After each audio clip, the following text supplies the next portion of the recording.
In this season of The Big Talk, you are going to have access to 9 of the incredible speakers who spoke at the virtual showcase from the fall 2022 cohort of the Big Talk Academy.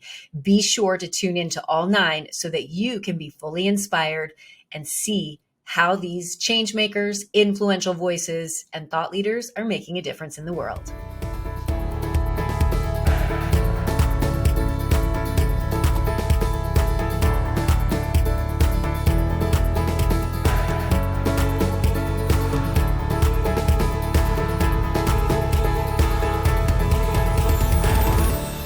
Sarah Kahn is a truth speaker and mentor for high-achieving women. She shifts how we view the status quo to rewrite stories we embrace as our own and rehabilitate beliefs around communication, leadership, achievement, especially for women, helping heal trauma perpetuated by these beliefs to rediscover what is possible.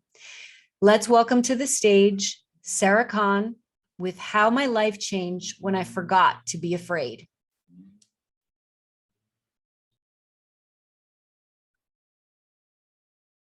I've spent most of my life in fear. When you're one of only a handful of South Asian families in a small mining town in northern Canada, you stick out like a sore thumb.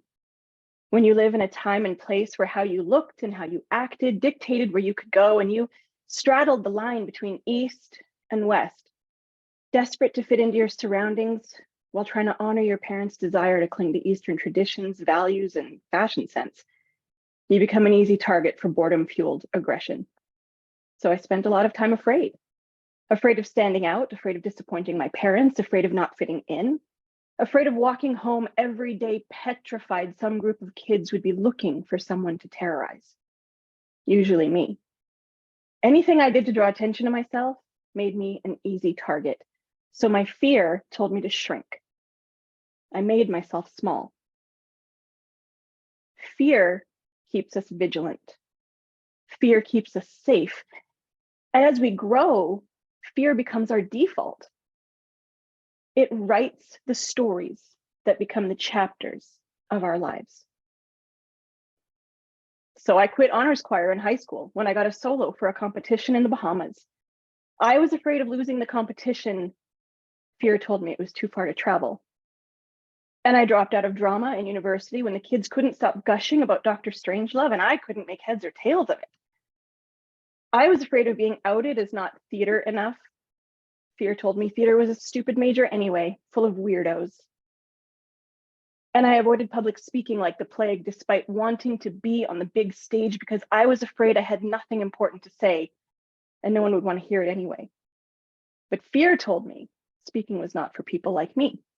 Fear was my co-pilot, and whenever it sensed the possibility of ridicule or rejection or drawing the ire of those from whom I sought approval, I let it steer me toward calmer skies.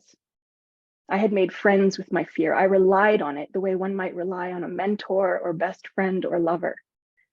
And over time, it became more than that. It became the lens through which I navigated the world. Fear has become more than a best friend for many of us. We are afraid of anything and everything that could cause us the slightest discomfort. And it's because we've become comfortable with fear calling the shots, even if those shots steer us away from things we truly desire. I always wanted to be an artist. When I was in 6th grade, we had an assignment where we had to write and illustrate little storybooks, and I was beyond excited. I wrote an amazing, one-of-a-kind story that today I can see was just a loose ripoff of Star Wars: A New Hope. I spent an entire art period sketching rough illustrations on pieces of loose leaf until I got them just right for the book.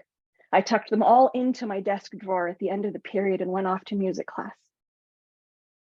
When I came back to the classroom at the end of the day to gather my things, I found every picture I drew being shown to the class by the Regina George of our time.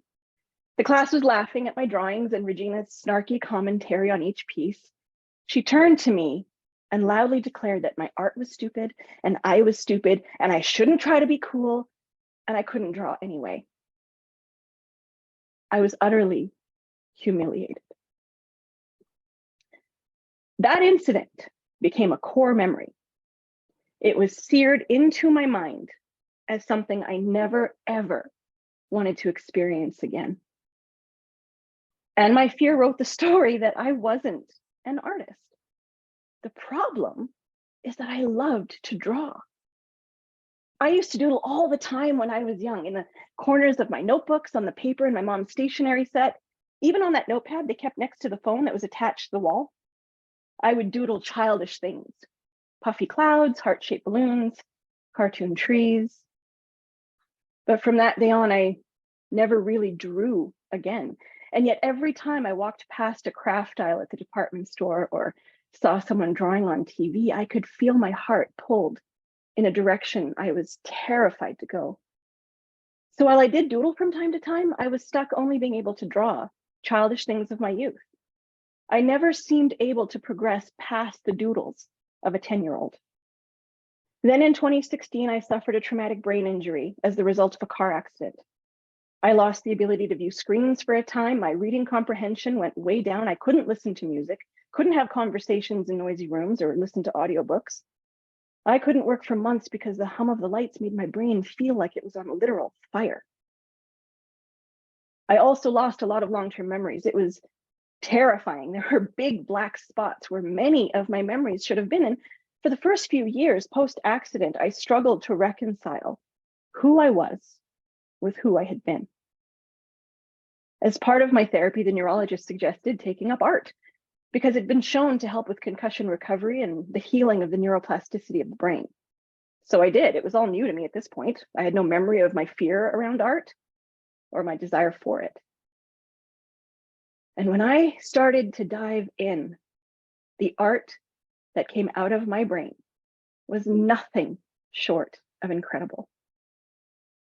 When I started to recover my memories and the incident from the 6th grade came rushing back, I couldn't understand what was happening. I was convinced I was missing a piece of the puzzle.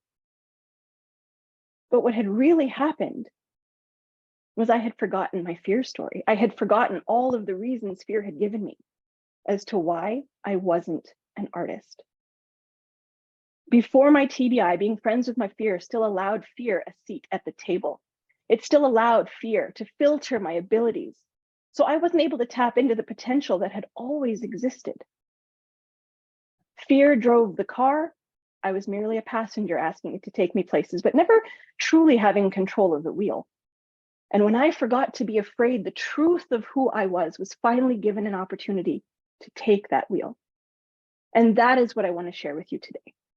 The idea that so long as fear has a place at the table, it will continue to write the story of what is possible for you.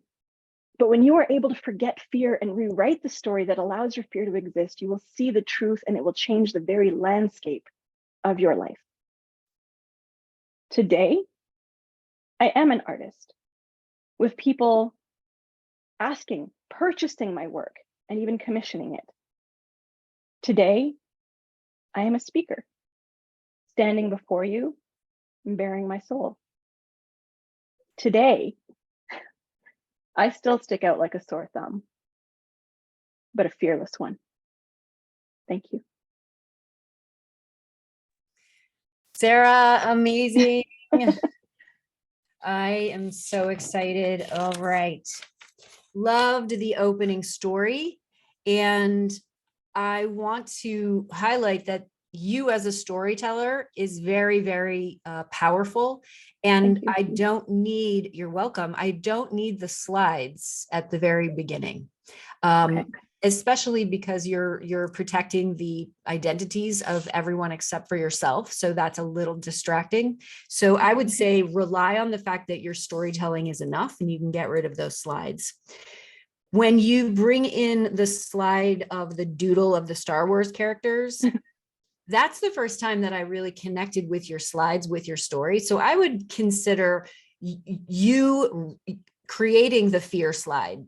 And just one, you don't need more than one. Rather than using a stock image of fear, create a piece of art that connects to you personally. That is the word fear. You're a vulnerable and confident speaker, and you're very funny, and you're very, very natural.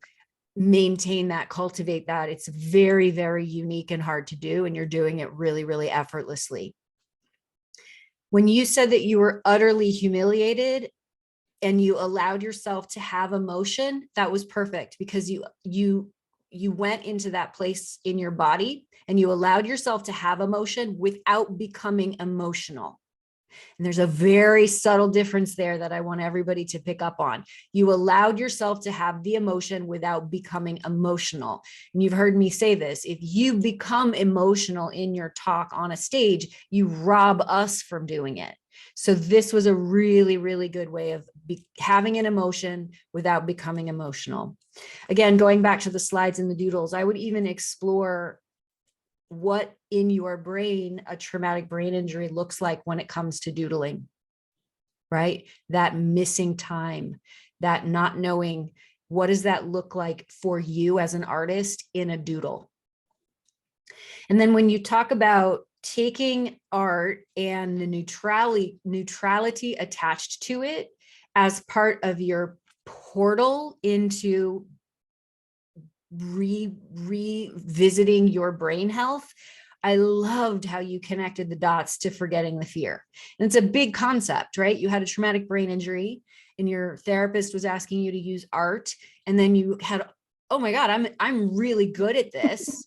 Like this, I'm really, really good. I've just tapped into something that's beyond what I knew to be true, because I had no memory of it before or after. And then all the memories started coming in. And that's when you connected the dots. Hey, wait a minute, I forgot about this, which is why now I'm cultivating this amazing artistry. So knowing that is now enabling you to teach us how forgetting our fear can actually empower us as well.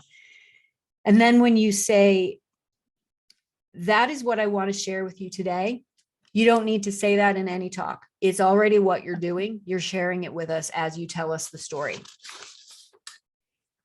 The declaration at the end: today, I'm an artist. Today, I'm a speaker. And then the very last line, which I didn't have enough time to write down so I could reflect it back. Will you give that very last line to me? Today, I still stick out like a sore thumb, but a fearless one. Beautiful. Love, love, love those 3 declarations at the end. One adjustment that I might like you to think about is give us a call to action at the end. So what are you today?